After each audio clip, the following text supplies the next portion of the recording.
အခုမိတ်ဆွေတို့မြင်တွေ့နေရတာကတော့2023ခုနှစ်မတ်လတုန်းကစမ်းသပ်ပစ်ခဲ့တဲ့ Hwasong 17တိုက်ချင်းပစ်ပဲထိန်းဒုံးကြီးပဲဖြစ်ပါတယ်။အဆိုပါတိုက်ချင်းပစ်ပဲထိန်းဒုံးကြီးနဲ့ဆိုရင်မြောက်ကိုရီးယားကနေအမေရိကန်ရဲ့ဘယ်နေရာကိုမဆိုကောင်းကောင်းကြီးပစ်ခတ်တိုက်ခိုက်လို့ရပါတယ်။တနည်းအားဖြင့်မြောက်ကိုရီးယားဟာသူ့ရဲ့ပိုင်နက်ထဲကနေအမေရိကန်ကိုလှမ်းပစ်တိုက်ခိုက်နိုင်တဲ့စွမ်းရည်မျိုးရှိတယ်လို့သတင်းစကားပေးလိုက်တဲ့သဘောပါပဲ။ Hwasong 17ဟာမြောက်ကိုရီးယားသမ္မတကင်ဂျုံအွန်းအတွက်ဂျင်းနဲ့အားရလောက်စရာသတင်းကောင်းတွေကိုတည်ဆောင်ပေးလာခဲ့ပေမဲ့လည်းကျွန်တော်တို့တွေအတွက်တော့စိုးရိမ်စရာအခြေအနေတွေဖြစ်လာစေပါတယ်။ဥပမာပြောရရင်မိတ်ဆွေကအမေရိကန်သမ္မတဖြစ်နေတဲ့ဆိုပါတော့အဲ့ဒီမှာမြောက်ကိုရီးယားသမ္မတကင်ဂျုံအွန်းနဲ့စစ်တပ်ကဒုံးကျည်တွေပစ်ခတ်ဆန်းတက်လိုက်အိန္ဒိယနိုင်ငံတွေကိုချိန်ချောက်လိုက်နိုင်ငံတကာပြစ်မှတ်တွေကိုတိုက်ခိုက်ခြင်းပုံပြစ်မဲ့ဆိုတဲ့ရည်ရွယ်ချက်တွေလုပ်လိုက်ဆိုရင်အမေရိကန်သမ္မတတယောက်အနေနဲ့အေးအေးလူလူနေနိုင်မှာမဟုတ်ပါဘူး။ကင်ဂျုံအွန်းနဲ့မြောက်ကိုရီးယားကကျွန်တော်တို့ကိုအမြဲတမ်းပဲစိုးရိမ်တော့ကတွေပေးနေမှာဖြစ်ပါတယ်။ကင်ဂျုံအွန်းနဲ့စစ်တပ်ကသာဒီလိုမျိုးလက်နက်စမ်းသပ်မှုတွေလုပ်လိုက်စီးစိမ်ခံလိုက်တာဖြစ်နေတာအောက်ခြေကမြောက်ကိုရီးယားပြည်သူတွေကတော့စင်ရဲရင်းထဲမှာနှိမ့်နေပြီးအငတ်ဘေးတင်နေတာလည်းဖြစ်ပါတယ်။အဲ့ဒီမှာမိတ်ဆွေက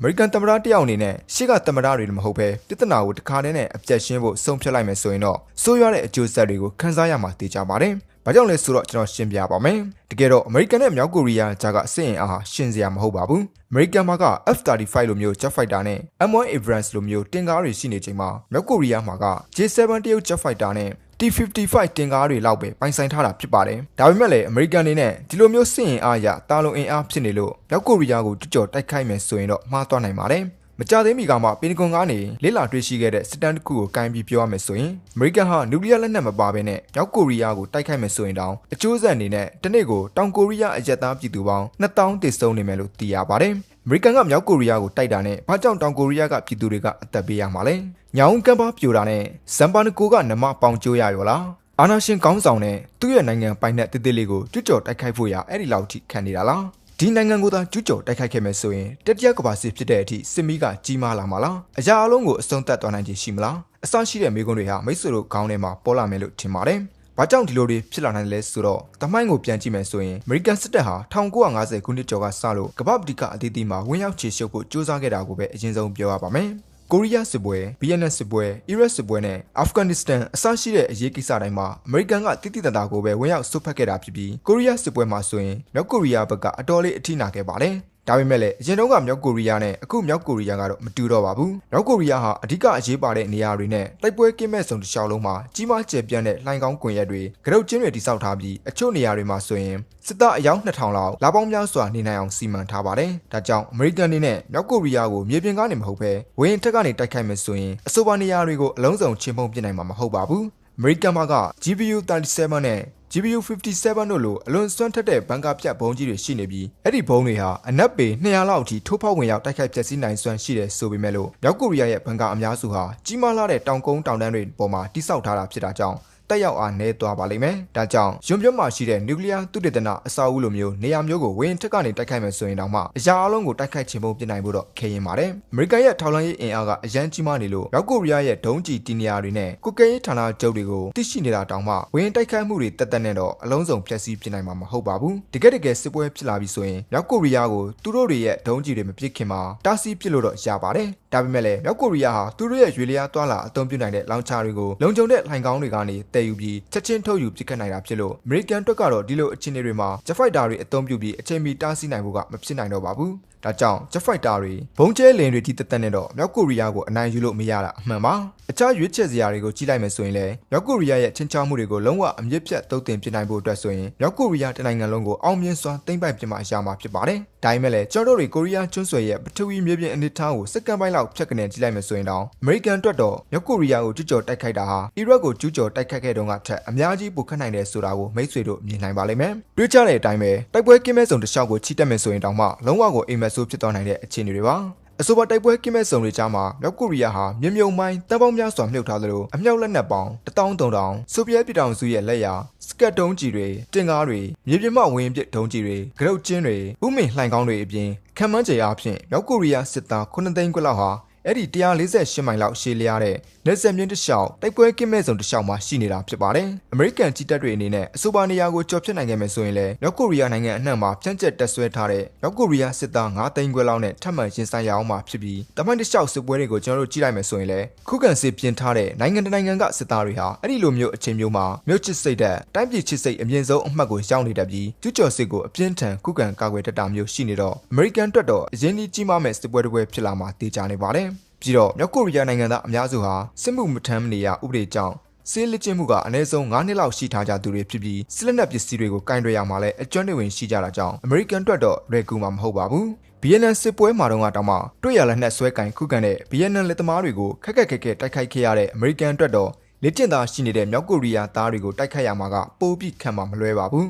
မြောက်ကိုရီးယားစစ်တပ်ရဲ့လက်နက်တပ်ဆင်မှုပိုင်းဟာအိုမင်းဟောင်းနှံ့နေပြီးတပ်တန်းရဲ့လက်နက်တွေပဲဖြစ်နေချိန်မှာအမေရိကန်ကတော့နောက်ဆုံးပေါ်နည်းပညာတွေနဲ့စစ်ရေးနေရာတွေပိုင်ဆိုင်ထားတာကြောင့်တာလုံအင်အားကိုအသုံးချနိုင်တယ်ဆိုပေမဲ့လည်းအမေရိကန်ကမြောက်ကိုရီးယားကိုကျူးကျော်တိုက်ခိုက်တာနဲ့တပြိုင်နက်တစ်ဖက်ကမြောက်ကိုရီးယားရဲ့မဟာမိတ်တွေဖြစ်ကြတဲ့ရုရှားနဲ့တရုတ်ကလည်းငြိမ်းနေမှာမဟုတ်တာကြောင့်မြောက်ကိုရီးယားကိုထောက်ပံ့မှုတွေပေးလာနိုင်ပါတယ်အခုရုရှားရဲ့ကျူးကျော်တိုက်ခိုက်မှုကိုခံနေရတဲ့ယူကရိန်းကိုအမေရိကန်နဲ့နောက်မှမိတ်နိုင်ငံတွေကလက်နက်ခဲယမ်းတွေဝိုင်းဝန်းထောက်ပံ့ပေးနေတယ်လို့မျိုးပဲရုရှားနဲ့တရုတ်ကလည်းမြောက်ကိုရီးယားကိုပံ့ပိုးပေးလာနိုင်ပါတယ်ပြီးတော့အာဏာရှင်နိုင်ငံတွေပြီးအနိုင်ရဖို့အတွက်မလုပ်ရဲတာဘာမှမရှိဘူးဆိုတဲ့ခံယူချက်မျိုးရှိကြတဲ့အတွက်အမေရိကန်တပ်သားတွေအနေနဲ့ရှစ်တန်းစစ်မနစ်ပြင်မှာမြောက်ကိုရီးယားရဲ့ဓာတုဇီဝလက်နက်တွေနဲ့တိုက်ခိုက်တာကိုလည်းခံရနိုင်ပါတယ်။ဧရိယာကျင်းပြောင်းတဲ့စစ်မနစ်ပြင်တွေမှာအမေရိကန်တပ်သားတွေအနေနဲ့တိုက်ပွဲတစ်ပွဲကိုအနိုင်ရအောင်တိုက်ဖို့မခက်ပေမဲ့လည်းမြောက်ကိုရီးယားဘက်ကဓာတုဇီဝလက်နက်တွေနဲ့တိုက်ခိုက်လာခဲ့မယ်ဆိုရင်တော့အခက်တွေ့နိုင်ပါတယ်။အမေရိကန်တောင်ကိုရီးယားနဲ့မြောက်ကိုရီးယားတို့ရှင်လိုက်မယ်ဆိုရင်စစ်လက်နက်အင်အားဤပညာအင်အားအရမြောက်ကိုရီးယားကအဖက်ဖက်ကနှိမ့်နေတာမှန်ပေမဲ့လည်းမြောက်ကိုရီးယားဟာသူတို့ရဲ့ခံစစ်စည်းကို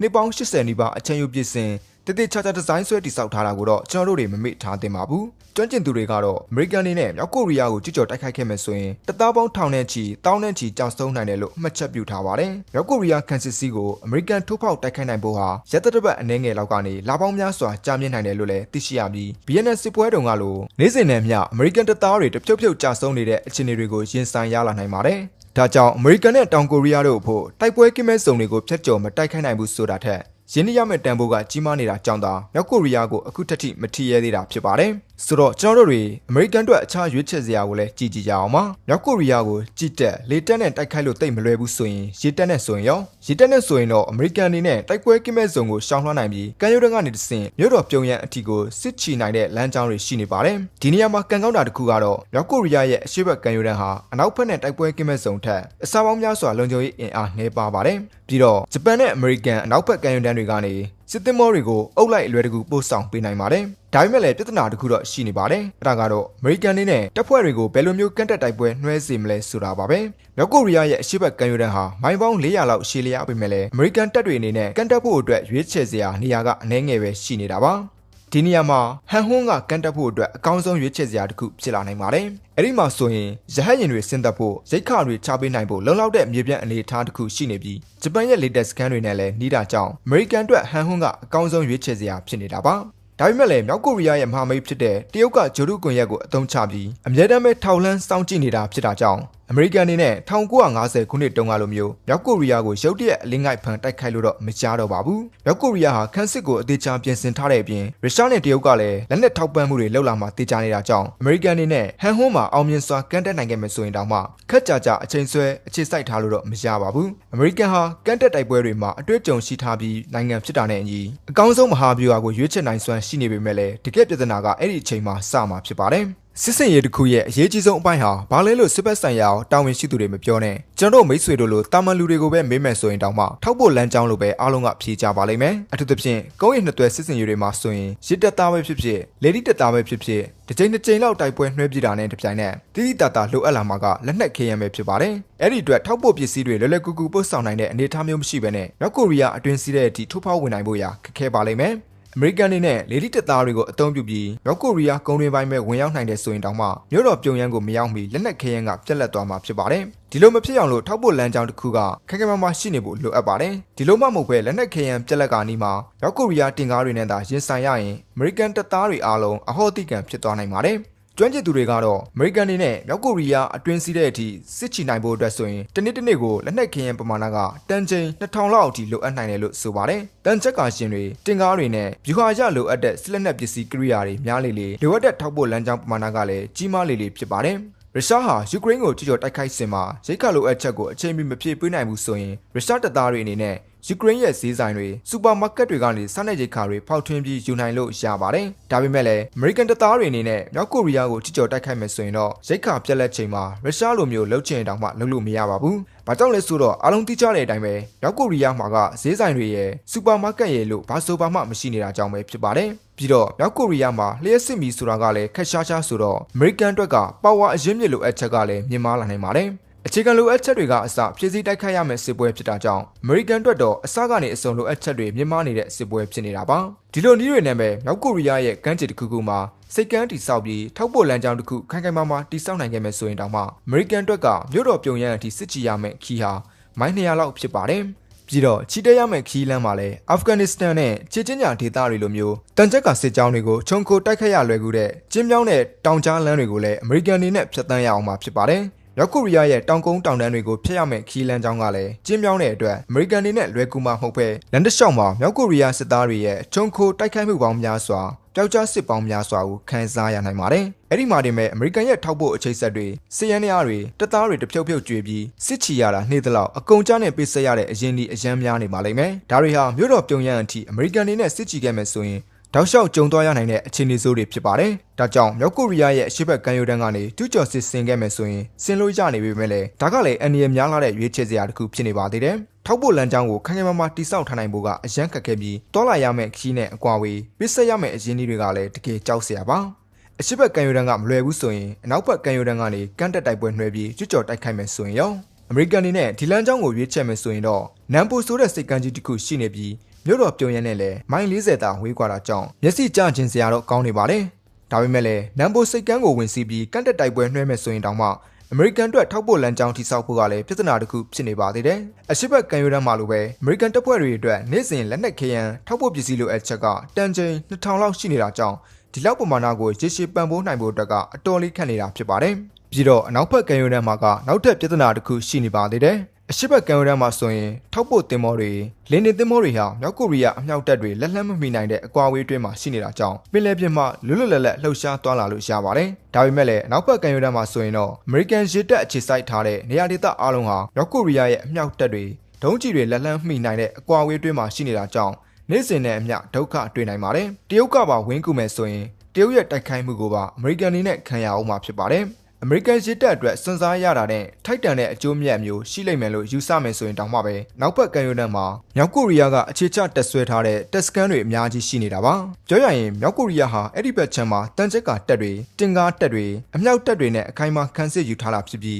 အဆိုပါခန်းစစ်စည်းကိုထုတ်ဖောက်နိုင်ဖို့အတွက်အမေရိကန်အတွက်တန်ချက်ကရင်ပေါင်းများစွာတင်ကားပေါင်းများစွာလိုအပ်နိုင်ပါတယ်အဆိုပါလိုအပ်တဲ့ပမာဏကိုစစ်သင်္ဘောတွေကနေတဆင့်ပို့ဆောင်ပြီးကန်တက်စေဖို့အတွက်အပြင်အမေရိကန်တပ်သားတွေလိုအပ်တဲ့စားနပ်ရိက္ခာတွေလက်နက်ခဲယမ်းနဲ့လောင်စာပမာဏတွေကနေ့စဉ်နဲ့အမျှအလင်းမီထောက်ပံ့ပေးနိုင်ဖို့ဆိုတာအရန်ခက်ပါတယ်။အမေရိကန်မရင်းတပ်သားတွေရဲ့စွမ်းရည်တွေဟာကမ္ဘာအကောင်ဆုံးဖြစ်ပြီးမြောက်ကိုရီးယားစစ်သားတွေထက်အစပေါင်းများစွာတာလွန်တဲ့ဆိုတာကညင်းစရာမဟုတ်ပေမဲ့ရေရှည်တိုက်ခိုက်သွားရမယ့်စစ်ပွဲမှာတော့ဒါတွေဟာကြီးမားတဲ့စွန့်စားရမှုတွေဖြစ်လာနိုင်ပါတယ်။ဆိုတော့မြောက်ကိုရီးယားကိုကျူးကျော်တိုက်ခိုက်ဖို့အတွက်ရွေးချယ်စရာရဲ့လို့မရှိတော့ဘူးလား။မြောက်ကိုရီးယားခေါင်းဆောင်ကင်ဂျုံအွန်းနဲ့နျူကလ িয়ার လက်နက်ချင်းချောက်မှုတွေကိုတားဆီးနိုင်ဖို့အတွက်ဆိုရင်အမေရိကန်တွေနဲ့ကျူးကျော်စစ်ဆင်ပြီးတိုက်ခိုက်နေစရာတော့မလိုပဲအထူးတပ်ဖွဲ့တစ်ဖွဲ့စီလို့ကအာဏာရှင်ကိုတုတ်တင်ရှင်းလင်းနိုင်တဲ့နီလန်ကိုရွေးချယ်လို့ရပါသေးတယ်။ဒါပေမဲ့လည်းကင်ဂျုံအွန်းကိုတုတ်တင်လိုက်တာနဲ့မြောက်ကိုရီးယားဟာဒီမိုကရေစီနိုင်ငံဖြစ်သွားမှာမဟုတ်ဘဲနောက်ထပ်အာဏာရှင်တယောက်ထပ်တက်လာဖို့ပဲရှိနေပါတယ်။ပြီးတော့ကင်ဂျုံအွန်းကိုတုတ်တင်ရှင်းလင်းတာနဲ့တပြိုင်နက်မြောက်ကိုရီးယားဗိုလ်ချုပ်တွေဟာချက်ချင်းကိုပဲအရေးပေါ်အဖွဲ့တစ်ဖွဲ့ဖွဲ့စည်းပြီးတောင်ကိုရီးယားကိုတောင်တိုက်ခိုက်မှုတွေလုပ်လာနိုင်ပါတယ်။ဒါကြောင့်ကင်ဂျုံအွန်းကိုတုတ်တင်ရှင်းလင်းမဲ့အစီအစဉ်ဟာလည်းရွေးချယ်စရာကောင်းတစ်ခုတော့ဖြစ်မနေပါဘူး။ဒီကြံကအစိုးရကအဆိုးဆုံးတောင်ဖြစ်သွားနိုင်ပါတယ်။ဒါကြောင့်မြောက်ကိုရီးယားကိုကျူးကျော်တိုက်ခိုက်ဖို့ဆိုတာကင်ဂျုံအွန်းကိုရှင်းပစ်ဖို့ဆိုတာဟာအရင်နီးအရန်ကြီးမားတဲ့လောင်ကစားပွဲတစ်ခုလိုမျိုးဖြစ်နေတာပါအခုကျွန်တော်ပြောခဲ့သမျှရွေးချယ်စရာတွေအားလုံးကလည်းအမေရိကန်တွေနဲ့အောင်ပွဲအချို့ရှားခဲ့မယ်ဆိုရင်တောင်မှစစ်ရှိန်ကဒီထက်မကပုံမကျဲပြန့်သွားဖို့ရှိနေပါသေးတယ်တကယ်လို့အမေရိကန်တပ်တွေဟာတိုက်ပွဲကင်းမဲ့ဇုံကိုထိုးဖောက်နိုင်ခဲ့ပြီးရစ်တက်ကနေတဆင့်လဲကန်တက်တိုက်ပွဲတွေအောင်မြင်စွာဆင်နိုင်ပြီးလေတက်ကိုလည်းလွတ်တယ်လို့အတုံးချပြီးမြို့တော်ပြုံယမ်းအထိပဲရောက်လာခဲ့ပြီလို့ပဲတွေးလိုက်မယ်ဆိုရင်တောင်မှကင်ဂျုံအွန်းဟာအရှုံးပေးလိုက်မလားဒါမှမဟုတ်အဆုံးစွန်ထိဆက်သွားပြီး မိုင်းတွင်စုံအထိနက်မလားဆိုတာမျိုးကိုတောင်လှုပ်သွားနိုင်ပါတယ်စစ်ပွဲအစတုန်းကတော့အမေရိကန်ကချက်ချင်းလက်တုံးပြန်လာမှာကိုစိုးတဲ့အတွက်ကင်ဂျုံအွန်းအနေနဲ့နျူကလ িয়ার ခလုတ်ကိုမနှိပ်ခဲ့ဘူးဆိုရင်တောင်မှအမေရိကန်တပ်တွေပြုံရန်အထိရောက်လာခဲ့ပြီးသူ့မှာဆုံးရှုံးစရာဘာမှမကြံတော့ဘူးဆိုတာသိချသွားခဲ့မယ်ဆိုရင်တော့အရာအလုံးပြတ်သုံးမဲ့နည်းကိုပဲရွေးချယ်သွားနိုင်ပါတယ်။အဲ့ဒီမှာမြောက်ကိုရီးယားကနေထွက်လာမဲ့နျူကလ িয়ার တုံးကြီးတွေကိုအမေရိကန်တွေနဲ့ကြားဖြတ်တိုက်ခိုက်ပစ်ချလို့ရနိုင်ပေမဲ့လည်းအားလုံးကိုပစ်ချနိုင်ဖို့အတွက်တော့ခံမှာပါ။ဒါဆိုရင်တော့အမေရိကန်အတွက်ပေးစရမယ့်အရင်ကြီးကပိုပြီးတော့တောင်ကြီးမားသွားနိုင်ပါတယ်။ပြီးတော့တရုတ်ကဝင်ရောက်စုဖက်လာနိုင်တဲ့အခြေအနေကိုလည်းတွေ့ရပါအောင်မယ်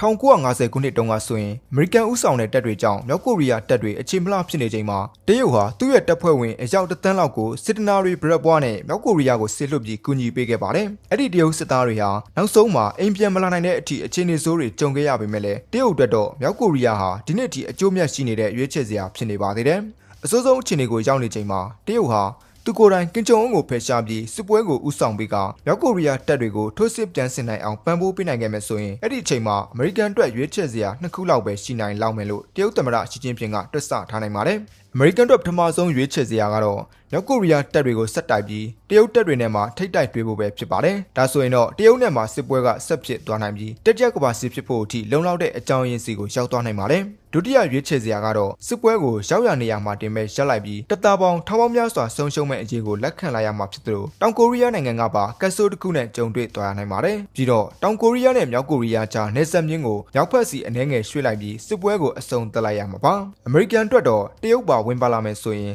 စစ်ရှိန်ကိုပိုမြင့်မလားရတက်မလားပဲရွေးစရာကြံတော့မဲ့သဘောပါဒီလိုမှမဟုတ်ဘူးဆိုရင်တော့နျူကလ িয়ার အကြောင်းပဲပြန်ပြောရတော့မှာဖြစ်ပါတယ်မြောက်ကိုရီးယားဟာအမေရိကန်ကိုနျူကလ িয়ার လက်နက်နဲ့မတိုက်ခိုက်မီမှာအချိန်မီအားလုံးရှင်းလင်းပြစ်နိုင်မယ်ဆိုရင်တော့ကျွန်တော်တို့အပါအဝင်ကမ္ဘာကြီးအတွက်ကံကောင်းနိုင်ပါတယ်အမေရိကန်ရဲ့နျူကလ িয়ার ထိပ်ဖူးအင်အားဟာထိပ်ဖူးပေါင်း9200ဖြစ်ပြီးမြောက်ကိုရီးယားမှာတော့ထိပ်ဖူး40ကနေ180လောက်အထိပဲရှိနိုင်ပါတယ်တည်င်းချင်းမြစ်အချို့ရတော့မြောက်ကိုရီးယားဟာနျူကလ িয়ার ထိပ်ဖူး55လုံးလောက်ပဲပိုင်ဆိုင်ထားတယ်လို့သိရပါတယ်ဒါကြောင့်အမေရိကန်တွေနဲ့မြောက်ကိုရီးယားရဲ့နျူကလ িয়ার အဆောက်အဦနဲ့ထိပ်ဖူးအားလုံးကိုရှင်းပြနိုင်မဲ့လမ်းကိုရွေးချယ်မယ်ဆိုရင်တော့အကောင်းဆုံးဖြစ်လာမှာပါ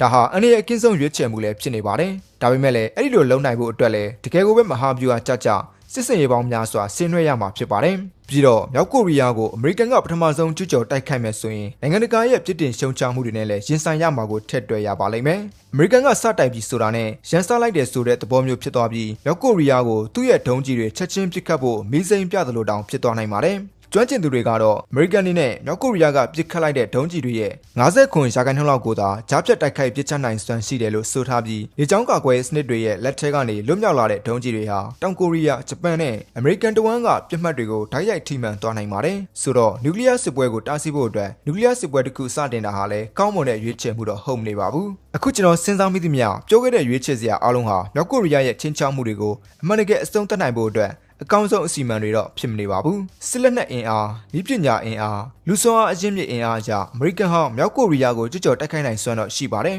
ဒါပေမဲ့လည်းအဖက်ဖက်ကတွက်ချက်ကြည့်မယ်ဆိုရင်အမေရိကန်နေနဲ့ရင်းနှီးရမယ့်ပမာဏအဆုံးရှုံးတွေနဲ့စွန့်စားရမှုတွေကကြီးမားနေတာကြောင့်သာမြောက်ကိုရီးယားကိုမထိရဲတာမထိနိုင်တာဖြစ်ပါတယ်။ဒါကြောင့်မြောက်ကိုရီးယားရဲ့ချင်းချောင်းမှုတွေကိုရပ်တန့်သွားစေလေတဲ့ဆိုရင်တော့ကျွန်တော်တို့အနေနဲ့ကင်ဂျုံအွန်းတယောက်စိတ်ပြောင်းသွားတာမျိုးပဲဖြစ်ဖြစ်မြောက်ကိုရီးယားရဲ့နိုင်ငံရေးအခင်းကျင်းတွေလုံးဝပြောင်းလဲသွားတာမျိုးပဲဖြစ်ဖြစ်ဖြစ်လာစေပါလို့သာဆုတောင်းယုံပဲရှိပါတော့တယ်။ဟုတ်ကဲ့ပါခင်ဗျာဗီဒီယိုလေးကိုအဆုံးထိကြည့်ပေးခဲ့တဲ့အတွက်အားလုံးကိုကျေးဇူးထူးပဲတင်ရှိပါတယ်ခင်ဗျာ။